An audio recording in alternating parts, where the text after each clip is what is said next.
Welcome to The Last Generation, the podcast where lived experience meets lasting change. I'm your host, Donna Simmons, author of Ashes to Flame, Transforming Trauma into Purpose, also a survivor, advocate, and truth teller. Today's episode is deeply personal and a little vulnerable. I'm joined by someone who knows my story, not just because he's heard it, but because he's lived alongside it and witnessed many moments where I felt very small and fragile. That man is my husband, Chris. We're talking today about something so many trauma survivors struggle with: learning to trust, to stay in uncomfortable conversations, to soften, even when our nervous system screams to run. This is our story of love after trauma. Let's listen to Chris kick us off. I'm excited to jump in here today. This is Donna's fourth podcast, and she told me in the last week that we were going to be opening this one up with both of us, and I am looking forward to the conversation. Donna and I really enjoy our conversations. We enjoy how deep we can go when we do have challenging days, how we can, over the next few days, really go back and reflect on where those challenges started, how we got through them, and what we learned out of those. And so we're excited to share some of those stories and some of those tools that we've learned along the way and so forth. Absolutely. And of course, it's especially of interest for me and also for you, I'm sure, because we know what it's like to navigate being in a relationship where at least one party has complex PTSD. And that adds a whole new layer of complexity around navigating conversations and arguments and insecurities and all that on both parties. Absolutely. So we wanted to have a candid conversation about the challenges that we have gone through and the things that we have experienced, and also highlight how we have learned to navigate those conversations in ways that have made us be really self-reflective to increase our self-awareness and what we're able to bring to the relationship. So with all of that said, I think probably a good place for us to start is a little bit of background on how we met. So do you want to kick off that part of the story? Yeah, sure. So Donna and I met through a dating app. We planned for a few weeks to try to get together. We had a couple of setbacks before we were actually finally able to meet. And when we were able to meet, we met up at a coffee shop. And instantly, she completely disarmed me. I went in very nervous, I was out of a longer term relationship and was not really feeling all that great about myself or about relationships in general. I thought this was just going to be a day to have coffee and get to know somebody and maybe find some companionship that was just really more dating, hopefully, as I've told her many times, someone to play Scrabble with. Which we still haven't done. Which 3 years later, she still is scared to play. But what we found is, like I said, as soon as I sat down, I was completely disarmed. Donna and I found that we connected instantly. We closed down the coffee shop and wanted to keep the conversation going. So we drove across the street and walked through a shopping center parking lot. And it kept it going for another hour or so before she had to go and pick up her daughter from work.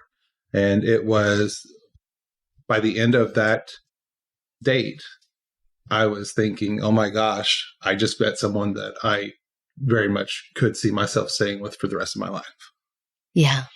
And I felt the same way. And that was so surprising for me because I was only interested, like I told you, in having coffee, going to dinner, and seeing a play. Not necessarily in that order, but like I was at a 3-date max.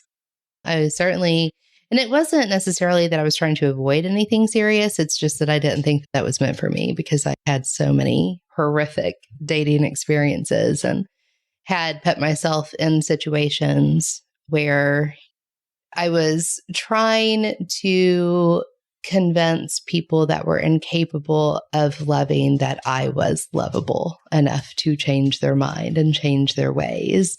And then it became this ego thing because I started collecting all the evidence of what bad people they were and what pathological liars they were. And even though I saw that, it became this thing where I was just on a mission to expose them. And instead of just honoring my truth and my peace. And so after so many years of putting myself in those very toxic situations, when we met and you seemed so genuine, it was something that I very much wanted to lean into. And obviously I did. But at the same time, I also had a bit of a guard up. Yeah. And what was surprising is early on, even in the first couple of weeks of us dating, you told me time and time again, you don't get close to people and you don't trust people. And Yeah. where that may have been a red flag to most people, to me, it was. So let's pause here for a minute. When Chris and I first met, I wasn't exactly open to being loved, loving someone, or much less trusting another. But there was something about him that was different. My last relationship, if you could even call it that, prior to Chris, was with a man who changed his mind about wanting to be in a relationship with me or anyone else about as often as a teenage girl changes her outfit. And truth be told, I did not love him. I loved the idea of being loved by someone who was inconsistent, by someone who was incapable of really valuing and respecting me, because this was all I had known growing up. And I had this fierce compulsion to rewrite the script, to be exactly who this toxic and, let's be honest, deeply hurting individual would need me to be in order to prove that I could change him if I just did something differently. It was the same toxic cycle I experienced with my parents growing up, especially my mom. I wanted her to see me, to love me, to accept me. And for all the ways that she couldn't, I would find ways to try to convince her that she could. And when that didn't work in this situationship with this guy, I did exactly what any other emotionally starved, scarred, and defensive trauma survivor may do. I broke into his phone, took pictures of all the text messages he had going with other women while he was dating me, found the evidence of who he was sleeping with while sleeping with me, saved their contact information in my phone, and drafted a message carefully crafted to each of them. It was not damning to them in any way, of course. It was just an unveiling of who we, yes, me and them, were dealing with. I told myself that I did this so that they could make an informed decision of how to carry their relationship forward with this man. But I realize now I did it so that I could feel that I had won in some way, that his lack of commitment to me did not translate into reinforcement of my ultimate fear, the fear that I was unlovable. Now, I could share a ton of examples where this situation or something close to it was played out with multiple others, but let's focus back on mine and Chris's discussion now. As you're about to hear, I had walls up so high, I didn't even realize they were walls. I just thought they were boundaries, but really, I was terrified. It wasn't even something like there was a challenge or a conquest. It was surprisingly not what I was receiving from you. Mm-hmm. You were getting close to me. You were trusting me. We had really deep conversations. You shared so much with me right out of the gate that I didn't understand how you wouldn't be able to trust people with how much it felt like you were trusting me in those moments with those details and those stories that you told me. Mm-hmm. It didn't take but just a few months for you to introduce me to your daughter and our daughter. And shortly after we were introduced, you were trusting me to do things for her when you couldn't. And to me, that was a very different, it was, the actions were very different than the comments of, I don't get close to people and I don't trust people, because it felt very much like you were trusting me entirely. And it was something that I don't think I had ever experienced from anyone else. Yeah. And I think part of that very much was the fact that you were consistent. You were so transparent. It was obvious that you were a good guy that didn't have ulterior motives. And at the same time, it was also hard to internalize that when it comes to trusting you with my sense of self. Sure. So I knew I could trust you exteriorly. I knew that that part wasn't anything that I had to be afraid of. And in part, it was because you demonstrated that. I mean, the very first time I came to your apartment, which I think was our third date, I believe. So, yeah. And when you brought me a can of ginger ale, you didn't open it. You brought that in, still closed, and then a glass of ice for me to pour it over. And so you were very much cautious with making sure that I felt comfortable and that I did feel safe. So again, like on the exterior, I knew I could trust you. I mean, I had too much to drink with you maybe a month and a half into us dating and in front of other people as well. And you didn't take advantage of that. Like we were very communicative about that. So yeah, on the surface, you very much evidenced to me that I didn't have anything to worry about. And also Willow was 15 at the time.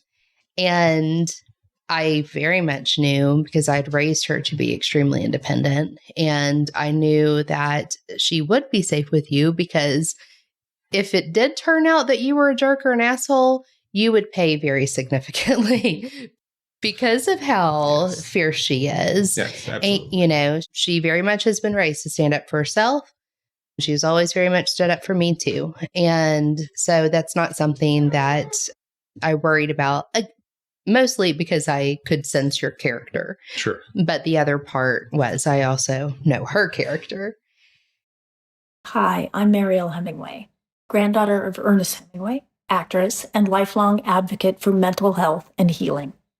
Do you ever wonder how someone can rise from unimaginable trauma and turn it into a life of purpose?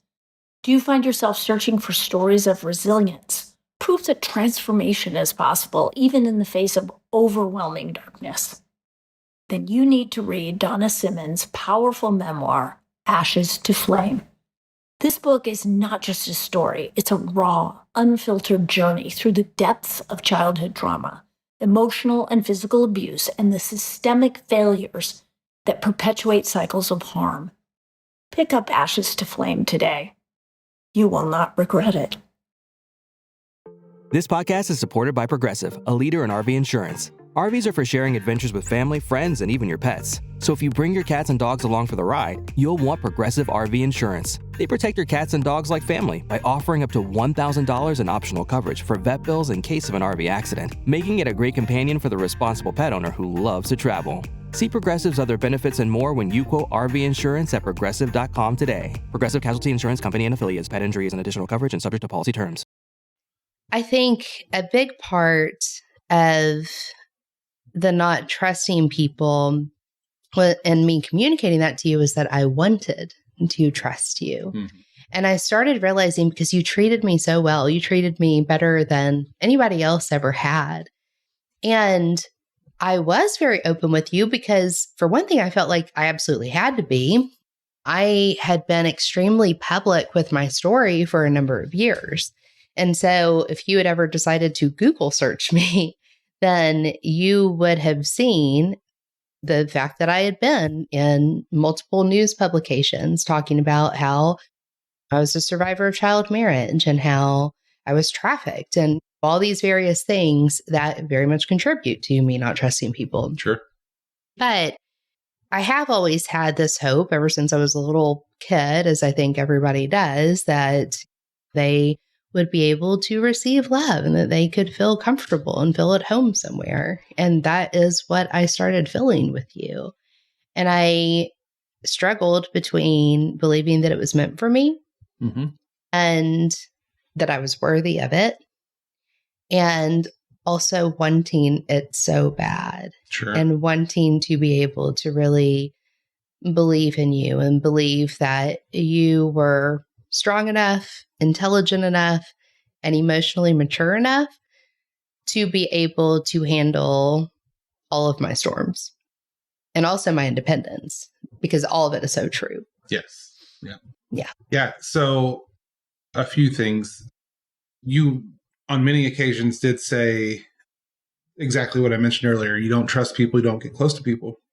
And the closer that we got, and the more that it felt like you trusted me, you would share because you didn't want there to be any surprises. So you would share with me things, and you would tell me to just Google you and to go look at this article and go look at this. And I told you time and time again, those are your stories that I wanted to hear from you because I wanted you to trust me enough to share that with me. Right. And we talked about several different things and different situations, different scenarios.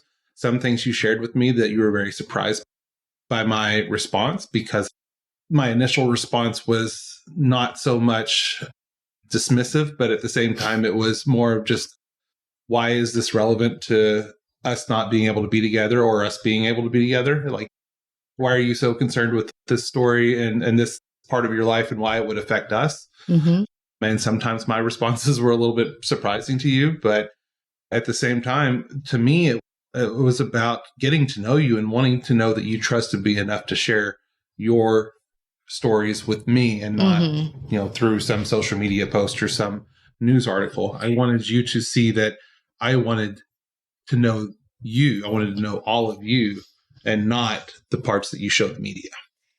And that is a very powerful statement, because I think at that time in our relationship, that's how I wanted you to see me. Because if you could see the introduction of me as this strong, powerful, secure person that had taken a life of pain and trauma and turned it into something as powerful as advocacy and as powerful as being able to influence a change in laws to protect kids, if that could be where your focus was, then I could consider myself worthy. And I think that that was the narrative that I had built at that time, which is why I was trying to push you to, well, look at this. Because I think in the early stages of our relationship did very much carry, and still to this day, I struggle, with carrying a sense of self-worth because of so much that had happened. And like the example that you gave of your reactions being surprising, I know what you're talking about. You're talking about when we were driving in your car on our way to our date, and I told you that before this goes any further, I needed for you to know that I used to work in a strip club. And you said, so? And I was like, huh. And it wasn't so as in, what's your point? It was so as in, why is that so detrimental to our relationship? Is this something that you're still doing today? Is this something that... And it was not. that you've done since I known you and you just weren't sharing with me? Because I could understand that being a concern. I still don't think it would have been anything that was overly something insurmountable as far as us being able to continue our relationship. But it would have been a very different conversation than the fact that it was something that you had done 15, 20 years prior. And that doesn't negate or minimize the impact that it had on you. But those things that you did at that time when you were just trying to survive and going through so much other trauma has nothing to do with the relationship that you and I were building at that time. And I wanted to make sure you saw that my response was, that has nothing to do with why I feel the way I do about you. And that's not going to change the way I feel about you. And so it was, very kind of short and brash, but at the same time, I just wanted you to see that it had no impact on the way I looked at you. Yeah. And that was very obvious. I mean, it didn't matter what I shared with you. You always had a similar response in that sense. But, I think in hindsight, and we've talked about this, but I do very much think that I was testing you along the way too. Oh, yeah. To see, well, what if I share this with him? What if I share this part? What does it take to make you break? Exactly. What does it take to make you break? What does it take to make you judge me? And so much of that I can see now. And again, certainly not perfect about this. I I certainly have my moments where this still kind of sneaks up on me now. But at that time, I was very focused on, are you going to judge me? Because I was still carrying so much judgment myself. Yeah. And I think that's the key of complex PTSD, right? Because, and I know I've talked about this in other episodes about the difference between complex PTSD and shock PTSD. Mm-hmm. And complex PTSD is rooted on attachment style. So it begins developing when we are very small children, depending on how our caregivers relate to us. So the way that our worldview around relationships forms in those very early years is centered around the relationships that we have modeled around us, and also in direction to us, and the direction that we pursue relationships with others as well, which of course is primarily our caregivers. And so if those relationships are insecure or toxic, then we internalize that worldview. And that's what we learn to expect from people. Sure.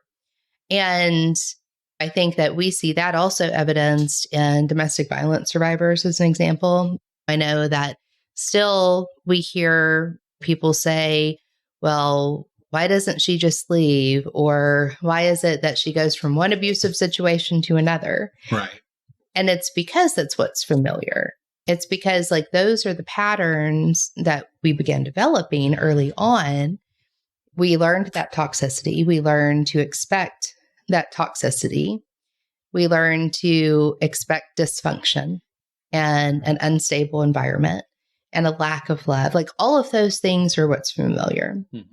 And so we get caught up in what Freud called repetition compulsion, where we seek out experiences on an unconscious level to try to rewrite that script, right? And that's one of the things that I identified about myself and putting myself in these situations that were toxic in my dating life before I met you, was because I was trying to prove my worth to myself by trying to force someone else to prove it to me. Sure. You know? Yeah.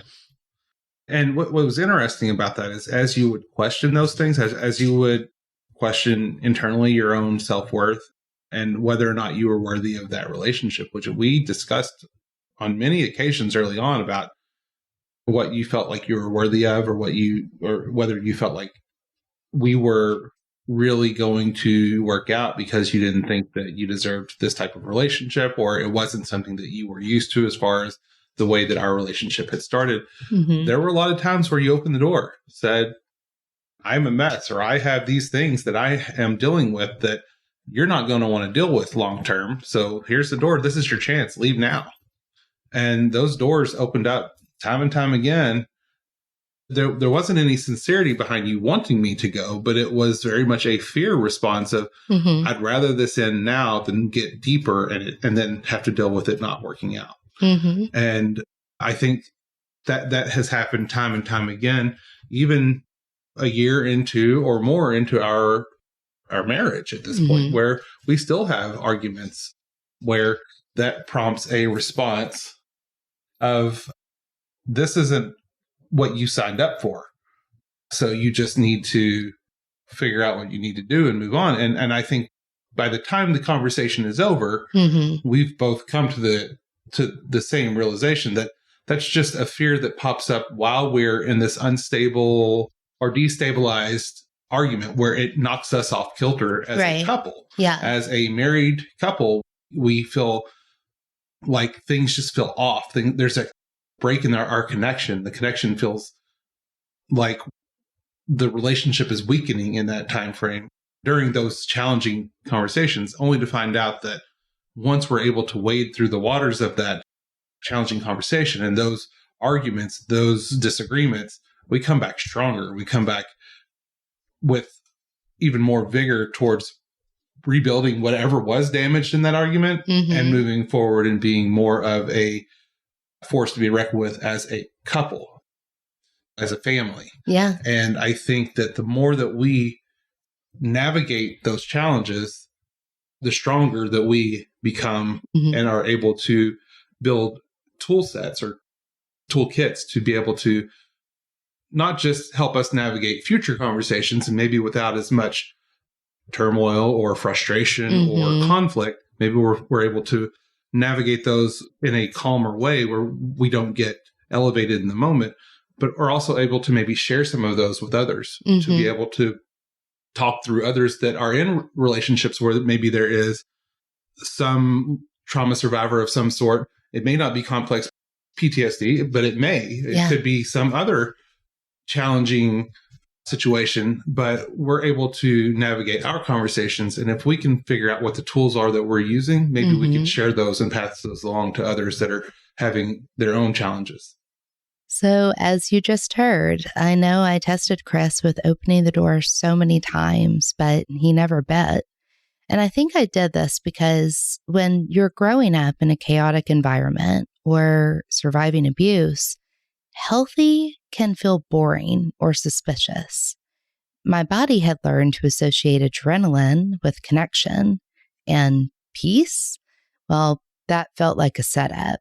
So when Chris was kind and consistent and honest, I kept waiting for the mask to drop. Yeah, conflict can feel like a threat to connection.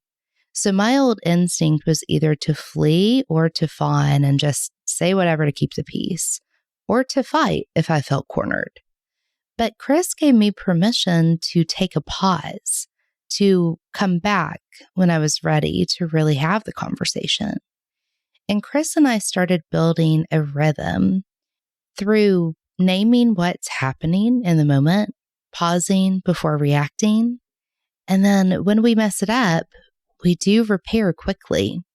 And Chris doesn't take my triggers personally, and he doesn't try to fix them. He stays. And that is what has helped me slowly rewire what safety actually feels like. I used to think that trust was built through perfection. Like, if he never hurts me, I'll trust him. But that's not what that is. Trust is built in the moments when the rupture happens. And then Chris comes back. It's not about never misstepping or never making a mistake. It's about how we respond to those. And Chris doesn't need me to be healed. He just wants to walk alongside me as I heal. And that makes me emotional and soften, because for so long, I thought of myself as being too much, and that being too much meant I had to be alone. But real love, real partnership makes room for all of our parts, even those that are shaped by pain. To every survivor listening, you are not broken. You are not unlovable. Yes, healing takes time, and yes, trust takes work, but you are allowed to let safe people love you, even when it feels uncomfortable. Thank you to my husband for being the kind of partner who shows up even when it's hard. And thank you, listeners, for witnessing our story. Tune in next week to hear us take this conversation even deeper, including how we deal with co-parenting as a blended family and even navigating my jealousy and insecurity. If this resonated with you, pick up a copy of my memoir, Ashes to Flame. Share and rate the show, or send it to someone learning to love after trauma. Until next time, keep transforming and turning your ashes into flame.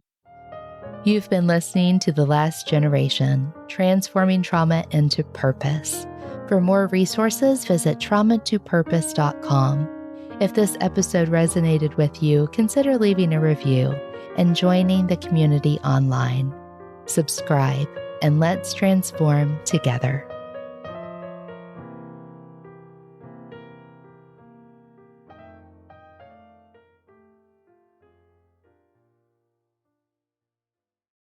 This podcast is part of the Sound Advice FM network. Sound Advice FM, women's voices amplified.